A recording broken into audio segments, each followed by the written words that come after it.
Là on arrive dans la zone là où début janvier il n'y avait pas de travaux ici. Là on voit qu'ils ont commencé à traiter à la chaux, ils ont mis une buse en béton là. On voit qu'il y a des écoulements d'eau un peu anarchiques là. Et donc clairement ils ont décidé de venir bosser alors qu'ils n'ont pas le droit. Il y a la fameuse mesure MR03.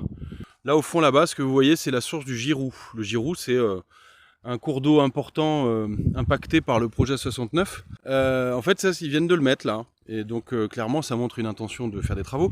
Et on voit d'ailleurs qu'il y a quelques travaux qui viennent de commencer sur cette zone, sachant que cette zone aurait dû démarrer à peu près en octobre 2023.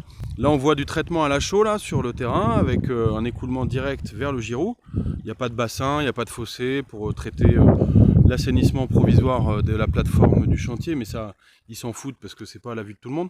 Et donc là on est sur le Girou, et le Girou c'est un ruisseau qui actuellement ne devrait pas être impacté par des travaux.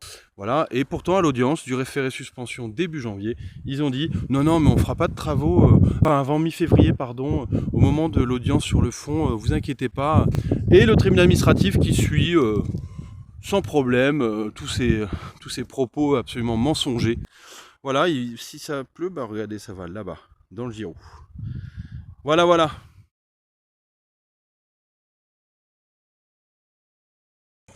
Voilà, donc là on voit un des murs de l'ouvrage qui doit franchir le Girou. Voilà, et là on voit le Girou.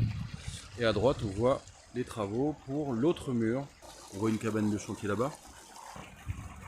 Des outils permettant de fabriquer les murs. On voit là-bas des engins de chantier.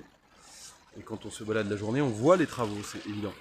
Et ben sachez que aujourd'hui cet ouvrage ne devrait même pas être en cours de travaux, puisqu'il y a une mesure de l'arrêté préfectoral qui interdit les travaux dans les cours d'eau ou à proximité des cours d'eau entre le mois de novembre et le mois de juin de l'année.